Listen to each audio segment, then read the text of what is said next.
بسم الله الحمد لله والصلاة والسلام على رسول الله وعلى آله وأصحابه ومن والاه أما بعد السلام عليكم ورحمة الله وبركاته.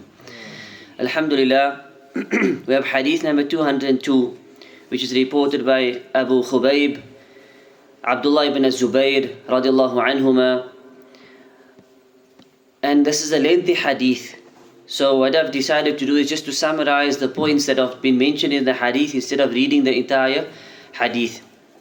So Abdullah ibn Az-Zubayr radiallahu anhuma, he narrates that on the day of the camel, Az-Zubayr ibn al-Awaam, who was his father, radiallahu anhu, he sensed that he would be killed on this battle, and he said to his son Abdullah that he believed he would die as one who was wronged, not as a wrongdoer. Someone that will be wronged, not as a wrongdoer. And then he expressed his concerns to his son about his debts. And he had some debts that he was due to some people. And he asked his son to make sure that if he dies in this battle, that he settles his debts immediately. And then he allocated 1/3 of his estate, of his inheritance, to his grandchildren, the children of his son Abdullah.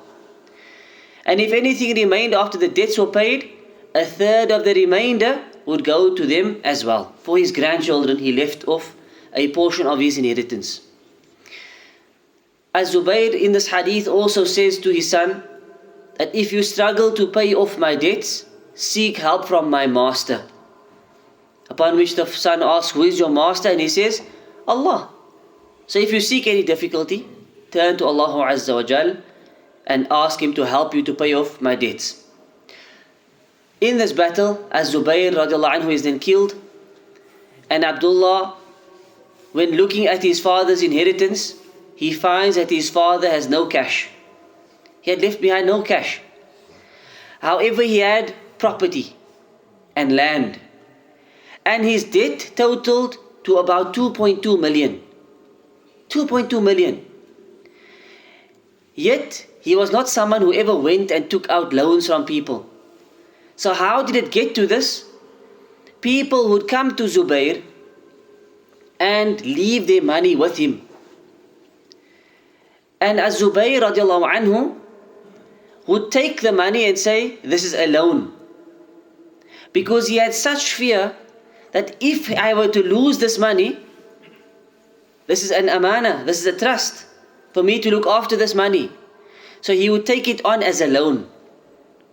And once the people came back, he would give them their money back. But they came just for him to be like a safekeeper of the money. When he took it on as a loan. Because he feared that if anything happened to the money, this would be him not fulfilling his trusts. The hadith also mentions that he never ever took a salary from the government or any wealth, except what he earned through participation in battles. Abdullah, the son, then pays off all his father's debts by selling off the land. One of the places that he sold off was called al-Ghaba, which he sold for 1.6 million.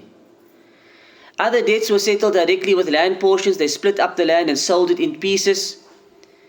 And like this, they paid off the debts of Az-Zubayr. The last of his inheritance, he gave to each of his wives, Az-Zubayr's wives. Each one received 1.2 million, with a total estimate amounting to 52.2 million after selling off all of the land. So some of the benefits from this hadith, number one is the gravity of debts in Islam. That having a debt is not something that is light, it's something heavy, that one should try his best to get rid of his debts. And like this, Az-Zubayr instructed his son, the first thing you do if I were to die in this battle is make sure that you square up and settle my debts. Secondly, having a trust in Allah and a sincere intention. As he said to his son, if you find any difficulty, turn to my master. Turn to Allah Azza wa Jal. And this is what Az-Zubayr did, or the son Abdullah did. That he initially felt, where am I going to get all this money from? So he sought help from Allah, and eventually things became easy by selling off the property and so forth. We find a lot of barakah in his wealth. Even though he left behind no cash, the amount that his houses and his wealth, his properties amounted to eventually was of a high value. And this was, inshallah, due to the barakah that Allah Azza wa Jal put into his wealth. Then we find the main reason this hadith is in this chapter, which is he refused to take money as a trust, as an amana, because he feared breaking the amana. His main fear was breaking an amana.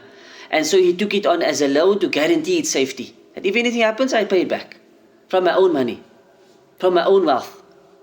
And this is the point why this hadith has been brought into this chapter.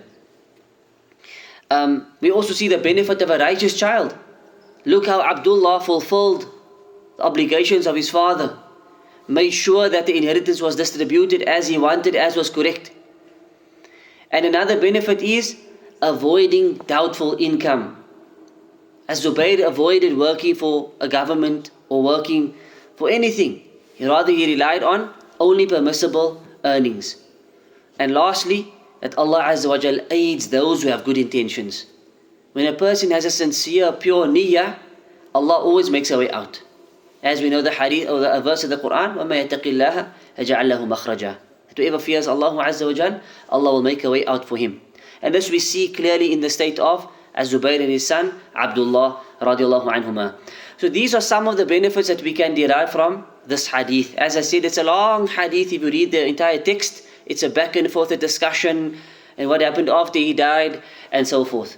So we've summarized the hadith like this to keep it shorter and so that we get the main benefits from it. Walhamdulillah Rabbil Alameen.